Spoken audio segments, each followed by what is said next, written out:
Hey guys, Joe Kulas here once again for Gay Tactical, and today we got a little video review for a tabletop version of the AKMS from Century International Arms. Now, this is more or less just an upgraded version of the Romanian underfolder AK-47. So, you guys, anyone that subscribes to me, you'll notice a couple weeks ago, I did a it was more or less just an overview on the Romanians as a general. Good for the money, but not definitely not as ideal as you would want them to be. Anyways, this is the upgraded version. It has many pros compared to cons. Again, this is going to be the tabletop version, a little bit less specific, but going to hit every kind of key point. I'll definitely do something a little bit later on. Anyways, let's get on to it. So, one thing that you'll be able to notice right off the bat is the handguards. Alright, the handguards are not that traditional, extra shitty, extra crappy wood.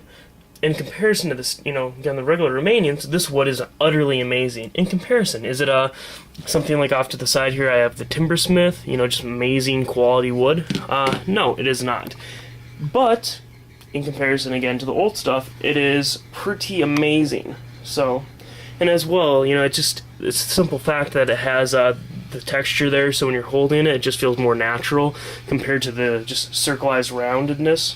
So, obvious plus right there. Internals, it still has like the G2 trigger, single hook. Not a big fan of that. I'm going to be swapping out a double hook trigger in there eventually. And as well, it doesn't have the Tapco retaining plate, so I'm going to be getting one of those as well too. But it does have a green mountain barrel. So, again, less surplus parts. Sorry guys, I really cannot talk at all today. And then as well, obvious part is it has the, I guess, more tacticalized grip, you could say. It has for your 3 fingers. And it actually fits freaking amazing. And if you can't tell at first, it has a checkerized part in there too. I don't think it really helps the grip that much. Like grippiness, I really don't think it helps. But it definitely does feel good. So, and again, as well, it has a little slant there, and feels great in the hands. There's no complaints at all. Now, one of the obvious parts, again, that anyone's ever really dealt with a Romanian underfolder is the stock is actually a different one. It's a reinforced steel. It locks a lot better, and as well, it just feels better for one. It locks, it looks better, and it's reinforced steel compared to just that kind of a little bit floppier side steel. So then again, there's the main advantages to it. Now, something that I think I'm actually going to be doing, because again, anyone that subscribes to my channel, I got the Timbersmith wood from my Koreanovish Arms, and I think I'm going to be throwing that on here. Even though it's still, good, nice wood for the money, you can't go wrong. But I think I'm going to be throwing that on here, and then I'm going to get some shoot test in. And as well, I have my friend Corey has couple of these, and I've shot them before, and that's the reason why I decided to buy it. Will I ever own another Romanian in my life besides this? Probably not, because again, they're not bad for the money, but they're pretty at times questionable. Like for example, this one. See how I can get it here. That mag wobble. You guys can see that. It's more than you'd want. Much more than you'd want. It should still function fine. If it doesn't, I'll modify that a little bit to work.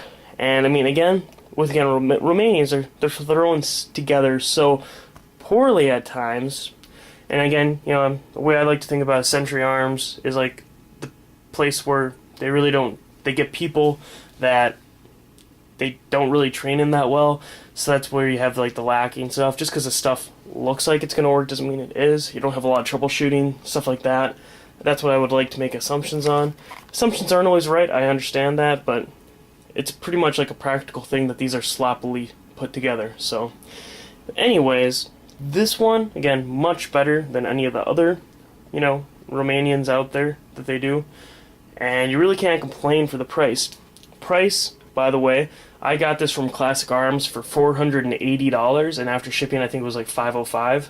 So you can't go wrong. If you go on Gunbroker and or a lot of other places, they're going to be trying to rip you out for about $650 or so. To me, $650, and I guess I've seen for around $7 too. Again, it really depends on where you go. Some people, they'll upcharge things by just, oh, add 10%. Oh, add this much. Oh, let's tack on 150 to that. Like more than what, so it really depends on where you go. So for price, you gotta check. But Classic Arms, they got them in stock still. Great, great site to deal with. And they have a lot of good deals as well. But definitely feel free to check them out if you're interested in getting one of these. If you were to be pay somewhere around $6.56, I would personally suggest on getting a Yugo. And those to me are just, way better. You can get a couple. They got a couple different variations like that. I think the M70 is obviously the most common, probably. But so for the price again, for $500, it can't go wrong. And I plan on having fun with this, and as well as you can see, it's a gold-plated AK mag. It didn't turn out actually as ideal as we wanted, so we're gonna be trying a different style to get much more shiny, much more eye-appealing. To get that great traditional gold plating, and then once that's right, then I'm gonna get the gun gold plated. So yeah, it's gonna be kind of cool though. Anyways, tabletop version, a little bit more in-depth review at another time. And oh, one last thing, almost forgot. Cool thing about these as well, it'll be more in the in-depth review I'll show you, but for the spring system that they have set up, it's not the style where you bring it back. If you very slowly assist it, you're just kind of assisting it forward, it'll get caught, and you have to, punch it forward to, rack it. I've not had that problem with this gun at all. I'll assist it, and you don't have to worry about it at all. So, because they put a different spring system in there, it's not the traditional standard one, so that to me was a huge perk, because maybe Romanians, that was one of the things that pissed me off the most. But, again, simple tabletop review. Thanks for watching, guys. Feel free to subscribe, and I'll definitely have some shoot vids of this possibly up this weekend. It's Saturday. I might get some free time here to take it out to the range. If I do, cool. If I don't, unfortunate. But I got some other stuff planned too. So, but anyways, thanks for watching.